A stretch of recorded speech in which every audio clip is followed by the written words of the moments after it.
What's happening? This big calm. Got another video coming for y'all.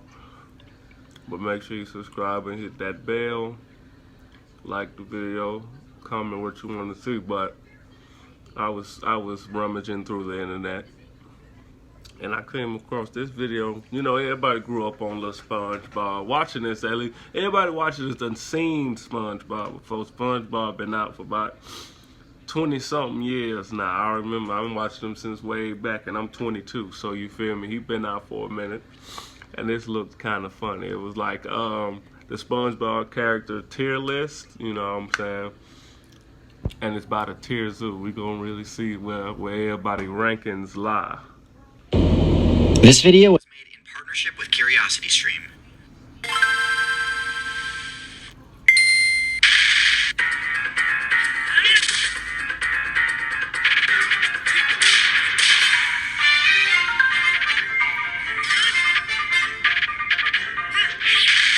I've been trying to figure out how to do an ocean tier list or fish tier list for a while now. But the problem is there's just too many potential builds to include in a single video. So what better way to do it than to artificially restrict the scope of the video to the most well-known fictional server of all, Bikini Bottom. Exactly. While not a real place, the characters are based on real animals that have their own special abilities and signature moves, some of which even affect the plot of individual SpongeBob episodes. So which residents of Bikini Bottom and their real-life counterparts are the best in the current Coral Reef meta? As always, we'll start from the bottom and move up from there. So, in F tier, we have the underwater squirrel build. Now, don't get me wrong, I don't think squirrels are bottom tier in the arboreal meta. They have one of the highest mobility bonuses in the game in forests, and their teeth deal bonus damage to structures, making them excellent at bending wooden environments to their will, both in forests and suburbs. However, in the reef meta, squirrels are absolutely bottom tier, and this is evidenced by Sandy's many obvious difficulties overcoming pretty basic properties of an underwater playthrough. Sandy's powerful regenerating teeth, while normally a major asset, would actually be a huge liability in an underwater playthrough. Not only are they unable to deal any damage when stuck behind a glass helmet, but regenerating teeth eventually start to deal damage to the player when they go unused for a long time. So Sandy being forced to wear a suit for most of her playthrough is hugely detrimental. The rest of Sandy's stats are solid, but they're contingent more on her suit than anything else. For example, she's got really high defense due to her armor, but a single hit strong enough to crack her armor would easily mean game over for her, meaning she essentially has an HP of 1. Her other best stat is that she's got high intelligence, but there are far better intelligence builds to play in the reef meta, so her tier placement remains low. I don't want to waste too much time discussing the underwater squirrel build, since it's the most unrealistic build in Bikini Bottom. So let's move on to D tier, where we have the ocean snail build. Now, there are ocean snails that I consider high tier, like the cone snails, which have venomous spears. However, it's pretty clear that Gary is not one of these, and is instead a much more basic jack-of-all-trades style snail. Sea snails have exceptionally high defense levels, but not much else. They're nearly invincible while in their defensive stance, except against players with armor-piercing abilities. But, as we'll see, those abilities aren't uncommon in the reef meta, and as a result, sea snails have bad matchups against much of the rest of this list. In C tier, we have the crustaceans, which seem to comprise a large percentage of the Bikini Bottom player base, including Mr. Krabs, Larry, and Plankton. And yes, Plankton is most likely a type of copepod, which is a small crustacean. All three of these take the basic crustacean build and modify it for their own specific playstyle. Mr. Krabs sticks pretty close to the basic crustacean build, maintaining high defensive stats with relatively low mobility. The Krabs' armor is great at blocking most attacks, although again, armor-piercing abilities are fairly prevalent in the reef meta, so it's certainly not a foolproof strategy. The Krabs' claws, while not as powerful as the lobsters, are still great at crushing and grabbing other players, something even Mr. Krabs uses to his advantage at times. The lobster is a more offensive take on the crustacean build, having claws that can deal devastating damage in a single pinch or swing. In the show, we see Larry depicted as the strongest Bikini Bottom resident, and I have to agree, in raw power and for his size, he's number 1. The copepod, the creature that Plankton is based on, obviously lacks any form of defense and has extremely low HP, being easily defeated by stray blows that weren't even directed at him. The copepod's best stat would be stealth, which helps Plankton in a lot of his efforts to invade enemy bases, but also frequently ends up hurting him when he's trampled on because he was stepped on by a player that didn't detect him. One special ability I don't see mentioned in the show is the copepod's team strategy with the bacterium Vibrio cholera, which causes cholera, a damage over time effect that has scored countless wins Nobody against need entire cholera. settlements of human players. While all three of these rank about the same on my tier list, I think it's safe to say that the lobster will win most frequently in a duel with the other crustaceans. But how about crab versus plankton? Countless times, Mr. Krabs is depicted defeating plankton in battle, but only once is this battle a legal one rather than a physical one. And while I generally agree with the show's depiction of the physical battles, I can't really comment on how a battle would play out if it took place in a courtroom. Who is the man in the suit? Tier 2 needs me. Objection! Well, the thing about the Krabs versus Plankton case is how close it gets to real-life law. I should know because I've beaten the bar exam final boss on hard mode in New York and God mode in California. See, a restaurant owner like Mr. Krab can be liable to his patrons if he's negligent. Negligence requires 4 things: a duty between the parties, a breach of that duty, causation between the breach and the harm, and damages. Negligence is judged on a reasonable person standard, so his lack of a wet floor sign is pretty bad. And a reasonable restaurant owner would probably put out a sign or not have the floor soaking wet in the first place. But Krabs doesn't owe the same duty to a trespasser like Plankton. Plankton wasn't there to buy food. He was there to steal the Krabby Patty recipe. Therefore, Mr. Krabs probably didn't owe him a duty and wouldn't be liable to him in negligence, even if Plankton wasn't faking his injuries. I'm sorry, Krab. I go into far more detail on my own channel, where I explain how all of your favorite characters are probably breaking the law. Otherwise, you can probably find me playing the MMORPG World of Lawsuits in the professional Anthropocene server as Legal Eagle rules. Legal Eagle. Thanks, Legal Eagle.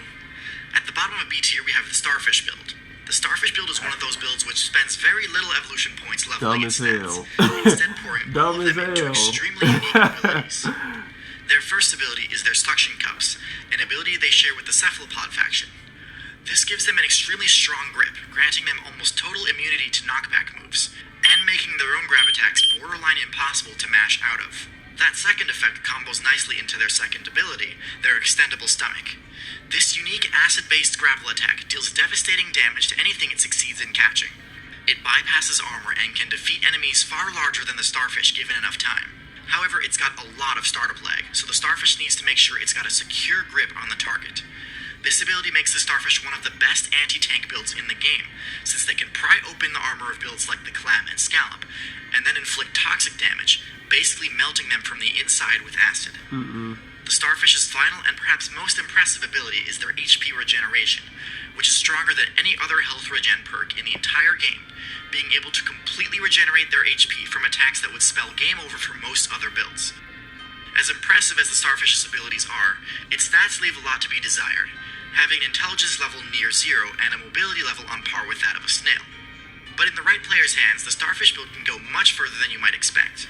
Next on the tier list is the Sponge build, the easiest creature to play in the entire game.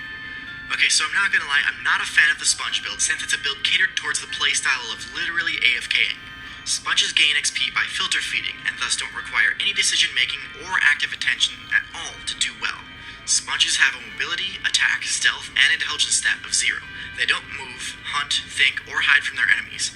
They just sit there and accumulate free XP from the debris in the water. Oh, Since they bro, have I'm zero thinking about ability to SpongeBob. react He's to talking about attacks from these enemy terrible players, things. you'd think they would be easy pickings for everyone, and not fare well at all in the current meta. Normally this would be the case, however sponges are worth negative XP to most other builds, because they've incorporated tiny shards of glass into their bodies that damage players trying to feed on them. Some sponges also have an AoE toxic debuff active, lowering the incentive to attack them even further. Some builds, like the Sea Turtle, have resistance to these sorts of countermeasures, and can derive some benefit from attacking sea sponges. But even then, their efforts are better spent on more high-value targets, like jellyfish, snails, and seaweed. So in summary, sponges are upper mid-tier because they simply aren't worth the effort to fight, and their ease of gameplay means they pretty much always succeed in the reef meta. Not exactly a build I'm excited to sing the praises of, but I wouldn't be doing my job if I didn't fairly assess them. In A tier, we've got the Octopus build. The Octopus is a hybrid between a stealth-based build and an intelligence-based one, having exceptionally high levels in both stats. They've got the shapeshift and color change ability that lets them get the camouflage stealth bonus in just about any environment, and their intelligence lets them solve problems using tools and learn new skills by observation. Disappointingly, in the show, Squidward isn't really shown to use the color change ability much. Another thing not shown in the show is that every octopus is at least somewhat venomous. Venom is a powerful tool for taking down prey, and since even a single bite can deal the venom effect for massive damage, Venom is also quite effective for pressuring attackers to steer clear.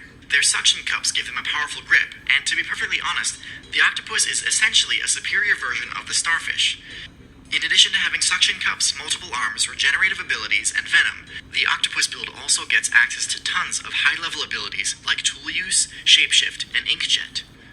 The Starfish does have one advantage over cephalopods, in that its lifespan is significantly longer.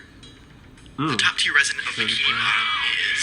Oh, Miss Puff. The pufferfish build is a variant on the basic fish class that spends all of its points unlocking not one, but two separate high-level defensive abilities and one offensive ability, those being the Spike Ball and Neurotoxin on defense and Armor-Piercing Beak on offense.